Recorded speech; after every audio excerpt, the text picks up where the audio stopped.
What's up everyone, I'm your host, Bridget Phoenix, and welcome to Nostalost, my new series where I revisit games from my past or games that I never got a chance to play, and give them an overview. The first game I want to tackle for this new series is SimCity on the Super Nintendo. SimCity was created by Maxis in 1989, but we didn't see this port until 1991. It was also available on many other systems, such as SimCity for DOS, SimCity for Mac. People have even unofficially ported it to TI-84 Plus calculators. How about using that to get through a math class? What's the difference between this version and the older ones? This version has updated graphics to change with the seasons, updated music, an advisor to give you help throughout the game, and many Mario references. But I'm getting ahead of myself here, let's boot up the game. You're greeted to a slow but uplifting track and a city skyline at night. Too bad this game has neither skylines nor night. Good job with getting my hopes up there. In fact, to my knowledge, we wouldn't get the ability to see our cities at night until SimCity 4 Rush Hour, but correct me if I'm wrong with that. The main menu cuts to the point. You can start a new city, practice, which is a pointless tutorial. Seriously, this thing is just a pre-built city that cuts you off at 30,000 people. Or you can load a city, or do a scenario. The scenarios are pre-built cities based off real-world locations that have some sort of out-of-control problem, such as the oh-so-threatening burn traffic disaster of 1965. Okay, every other scenario is something actually really bad. You have nuclear meltdowns, earthquakes, and not Godzilla terrorizing Tokyo. In here, road rage is an issue. Oh no!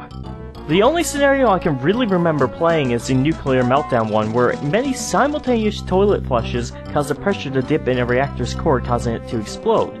Well, that's shitty. I distinctly remember being able to cheat this scenario by bulldozing the power plant before it explodes. However, I can't figure out how to do this now, as that son of a bitch goes critical in 0.2 seconds. Truthfully, I never really cared for the scenarios in SimCity. They're there in case someone wants a challenging and more directed gameplay experience, but my focus was on building a city in the Sandbox Edition main game. When you hit New City, it's time to select the land you'll build your city on. I should say, very slowly select the land. Seriously, it takes seconds just to load the preview of the map, and must separately load each image. I have no idea why it takes so long to load what should be a small image. And there's 1,000 of these, meaning that if you wanted to see each one, you will spend over 3 hours of your time. And hey, is 1,000 somehow not enough for you? There's a cheat to get 1,000 more. Seriously, who on earth needs 2,000 slightly different maps? Each map is one of two setups, an island or a river. There's no difference in climate or anything like that. The only difference between these is the distribution of water. I like building on islands personally, but if you want the most land to build the biggest city, I heard map 61 is the best. Then, it's time to come up with a name and select a difficulty. The only difference between each difficulty is how much money you start with. It doesn't affect, say, how many people you need to get a certain milestone. However, everyone I know who played this game back in the day played it with the unlimited money cheat, which seriously cuts back on the amount of time you're sitting around doing nothing, so I personally see no issues using it. Now that you're in the main game, there's nothing here, so you truly build your city from scratch.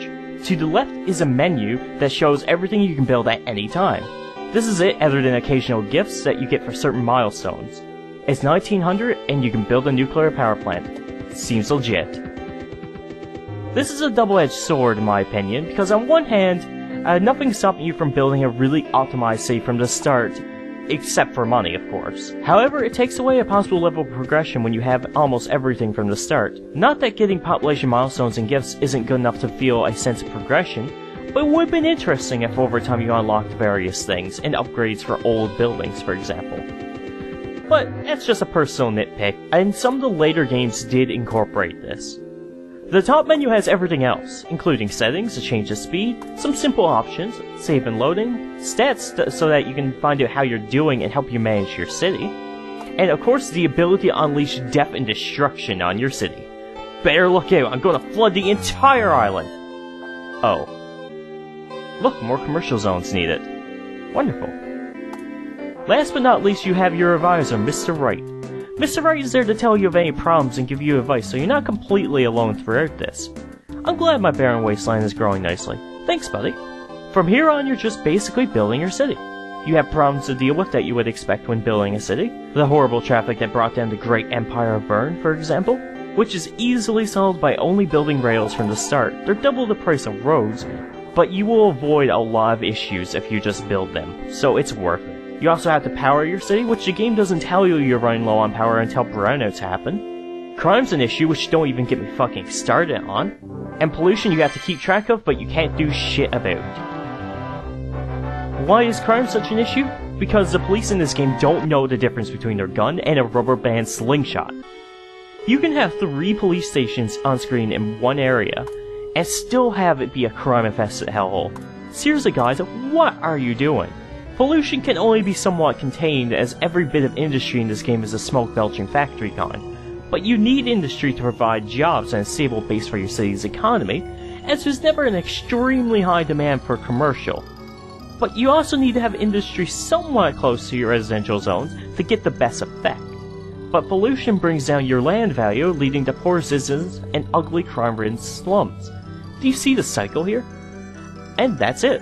The rest of the game is managing these problems while you try to build your city's population up to the megalopolis level, which requires 500,000 people, while occasionally getting gifts.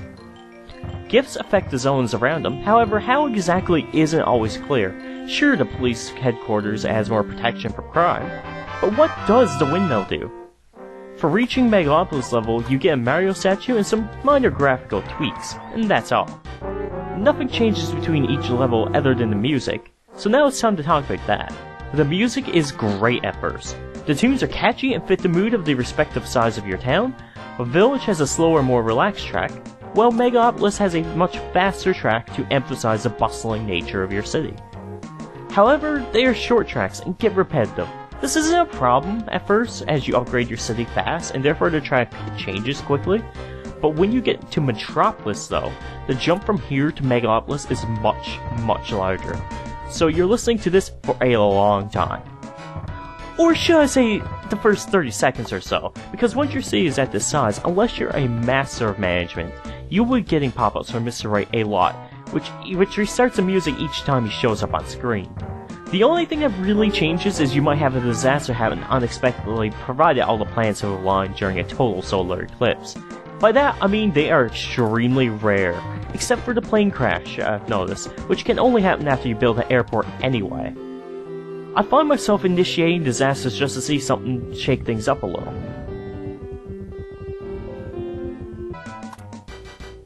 They can all happen on their own, I think.